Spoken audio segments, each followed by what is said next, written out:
श्री राग का 4-1-34 का पदा एक राह के बाद का अर्थ। गुरु के शब्द मन जीतिया गत मुकत करे में पाए। गुरु के शब्द के साथ जो नाम की कमाई की जाती है, जब तक किया जाता है, सिमरन किया जाता है, वो संसार में रहते हुए भी मुक्ति पा जाते हैं। संसार में कर्म करते हुए भी गति और मुक्ति दोनों उनको मिल जाती है। नाम वो संसारिक सुख भी प्राप्त कर लेते हैं और लोक और परलोक दोनों सुहेले कर लेते हैं। हर का नाम चाहिए सत्संगत में मिला है, लेकिन वो हरि का नाम कहाँ मिलेगा? सत्संगत में आके मिलेगा। और सत्संगत कैसी होनी चाहिए? सत्संगत गुरु जी ने बताया है। सत्संगत कैसी जानिए? जितने इक्को नाम बखानिए। वहाँ पर आकर के जब सत्संग में आकर के नाम का ध्यान किया जाता है, परमात्मा के साथ मिलाप होता है। यही एक स्थान है जहाँ पे आपका मिलाप हो सकता है परमात्मा के साथ। बिन सतगुरु सुख न पावई फिर जो नहीं पाए। बिना सतगुरु के, जिस प्रकार बिना मल्लाह के आप नाव नहीं नदी नहीं पार कर सकते, एक किनारे से दूसरे किनारे पर नहीं जा सकते। चाहे आप अपना कितनी भी सियान चतुराई रखें, बुद्धि रखें कि हम क्या है, चप्पू चलाने में क्या है, चप्पू चला करके हम एक किनारे से दूसरे किनारे को पार कर सकते हैं, हम गंगा पार कर सकते हैं।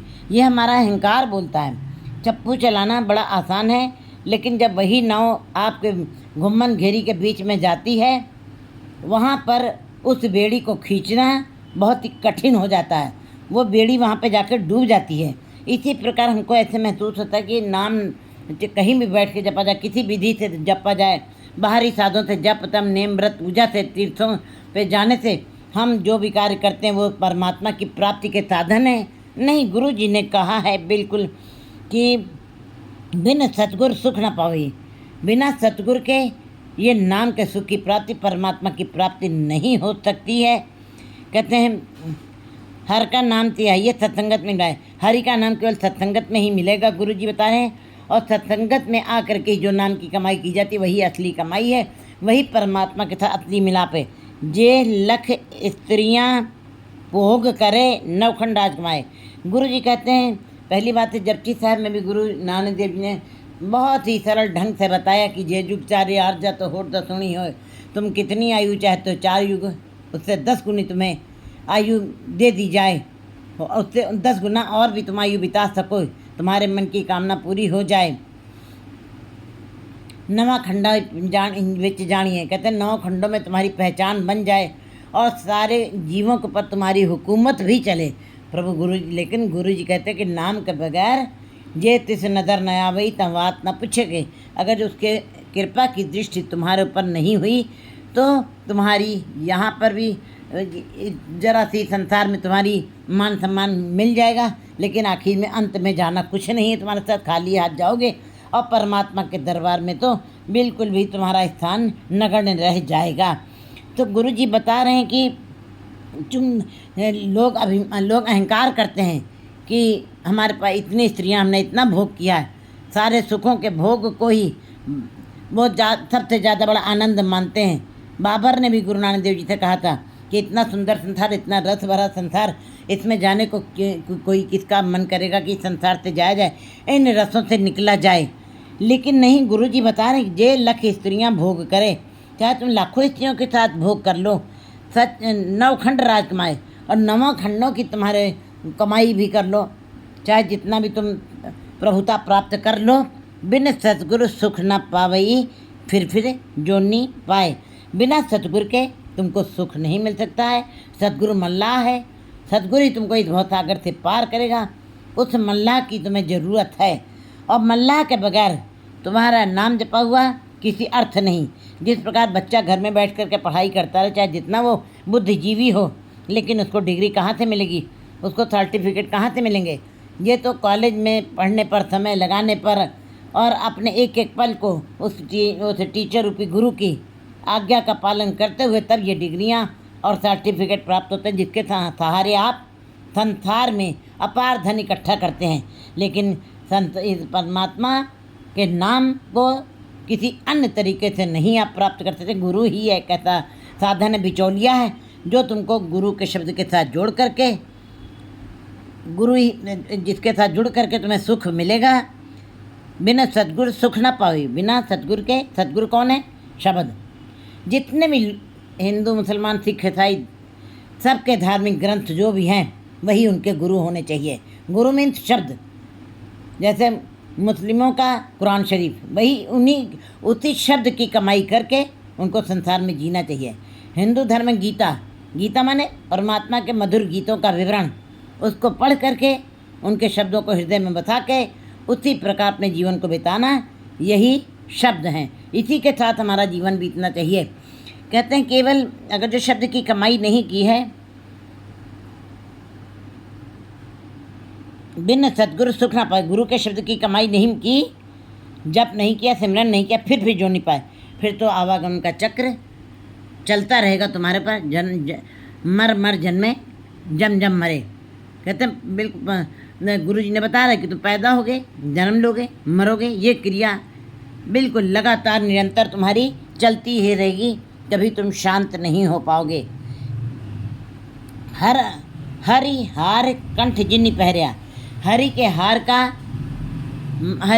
हरि नाम की हार जिन्होंने अपने गले में पहन ली है, गुरु चरणी चित लाए, और गुरु के चरणों के साथ चित्त लगा दिया है, उनका जीवन फिर कहते हैं तिन्ना पीछे रिद्ध तिद्ध फिरे उन्ना तिल न त्वाय। उनके पीछे रिद्धियाँ सिद्धियाँ किसी भी प्रकार का प्रभुता उनके पीछे पीछे घूमती है, लेकिन उनको तिल मात्र भी तमा नहीं होती, लालच नहीं होता, क्योंकि परमात्मा का नाम जीव को तृप्त कर देता है। संसार के पदार्थों, परिवारों और बाजारों की तरफ के अट्रैक्शन से अलग कर देता है, और जब उधर से अट्रैक्शन ख़त्म हो जाता है, परमात्मा के साथ जो मन लगता है वही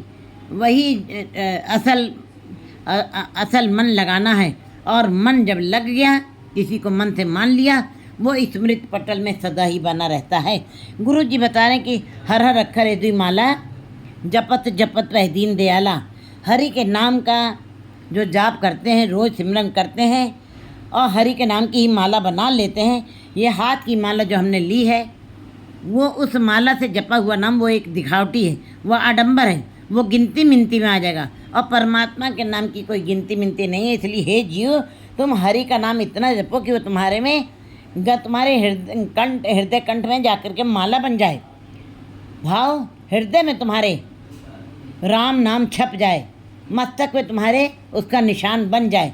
जपते जपते जपते जपते जैसे मेहंदी पिसती है और उसका रंग पीसने वाले के ऊपर चढ़ जाता है, इसी प्रकार हरि का नाम इतना जपो कि वो तुम्हारे मस्तक पे और तुम्हारे गले पे वो हार का रूप धारण कर ले, चिन्ह बना दिया नाम का। गुरु जी बता रहे हैं फिर ऐसे जीवों को कभी किसी प्रकार की लालच नहीं होता, तृष्णा नहीं होती है, वे सदा ही तृप्त होते हैं, तो और फिर सदा ही खेड़े में रहते हैं। भक्तजन कभी भी दुखी नहीं होते। क्यों नहीं दुखी होते हैं? उनको सुख दुख दोनों समकर माने, और मान अपमाना लोहा कंचन समकर जाने, ते जग तत्व छाना। उन्होंने ईश्वर के तत्व को पहचाना है, नाम जप करके संसार क्या है, जीना कैसे है, उस ईश्वर से मिलाप कैसे करना है, ये वही जीवन का उनका मुद्दा बन जाता है, उनका उद्देश्य बन जाता है। इसीलिए उनको किसी प्रकार की कमी नहीं रहती है। जो प्रभु पावे तो थिए अवर न करना जाए। हे जीव, जो प्रभु को अच्छा लगेगा, उसकी जो रजा है, जो उसका भाणा है, जो उसका हुक्म है, उसी के वही वो करता है। उसकी मर्जी में क्या चल रहा है, उसके अंदर क्या चल रहा है, कोई नहीं जान सकता। सोच ये वही होना है जो उसके अंदर, उसके हृदय में, उसके अंदर चल रहा है, जो प्रभाव, जो उसको भारा, जो उसको अच्छा लग रहा है, वही होगा। हे जीवो, इस बात को समझ लो। करना कुछ अवर न करना जाए, दूसरा कुछ नहीं हो सकता है, ना कोई जीव के करने से, ना किसी मनुष्य के करने से, सोचने से, विचारने से कुछ होगा। क्योंकि परमात्मा अपने में अकेला है, वो किसी से राय मशवरा भी नहीं करता है। उसको जो कुछ भाता वही वो करता है। बियो पूछ जो मसलत करे, जो कुछ करे सो आप पे करे, जो कुछ करना सो कर रहा, जो करना उसका वो कर रहा है, उसके आगे किसी का चारा नहीं है। क्योंकि उसके जैसा अलबेला कोई नहीं। उसने अपने आप को अपने आप ही बनाया, अपने आप में ही बनाया है। जन नानक जीवे नाम लय, हर देवो सहज सुभाए। गुरु जी कहते हैं प्रभु तुम्हारे नामोच्चारण से ही मेरा मन जीवित है। जन नानक जीवन नाम लय, मैं जब तेरा नाम जपता हूँ तब मुझको जीवन मिलता है। और कृपा करके मुझे शांत स्वभाव दे दीजिए। देवो सहज स्वभाव, शांत स्वभाव, सहज स्वभाव माने अपने आप ही मेरे अंदर स्वभावता ही मेरे अंदर तेरा नाम की चर्चा होती रहे। भाव मेरी इंद्रियां जो हैं, जो संसार को देख रही हैं, आंखें संसार को देख रही हैं, संसार कान जो हैं संसार की चर्चा सुन रहे हैं, रसना संसार की बात कर रही है। बस यही इंद्रियां की अवस्था क्या हो जाए, मूंद लिए दरवाजे बाजीले अनहद बाजे। बस ये इंद्रियां हमारी संसार की तरफ से हट करके निरंकार की तरफ लग जाएं, ऐसा मेरा अंदर स्वभावता ही बन जाए और तुम्हारा नाम हरदम चलता रहे। और शांत स्वभाव मुझे वरदान दीजिए, क्योंकि हिंदू धर्म में भी कहा गया है ओम शांति शांति शांति। इसका मतलब क्या है? संसार में अशांति है, हर जगह अशांति है। चाहे जितना खा रहे हैं, चाहे जितना पहन रहे हैं, चाहे जितना हमने इकट्ठा कर लिया, समृद्धि सुखों को साधन इकट्ठे कर लिए हैं, लेकिन आखिर क्यों कहना पड़ा पुरातन धर्म को भी, क्यों कहना पड़ा है ये सनातन धर्म में भी इन बातों को, ओम शांति शांति शांति। इसका मतलब हर जगह अशांति है, हर जगह मन में बेचैनी है, हर जगह भटकना है। इतना सब प्राप्त करने के पश्चात भी क्यों भटकना है, क्यों अशांति है, क्यों सुख चैन खत्म हो गया? क्योंकि ईश्वर का नाम जो शांति देने वाला है, जो ठंडक देने वाला है, जो निर्मलताई देने वाला है, जो खेड़ा देने वाला, उसको हमने बिसार दिया है, उससे हम दूर हो चुके हैं।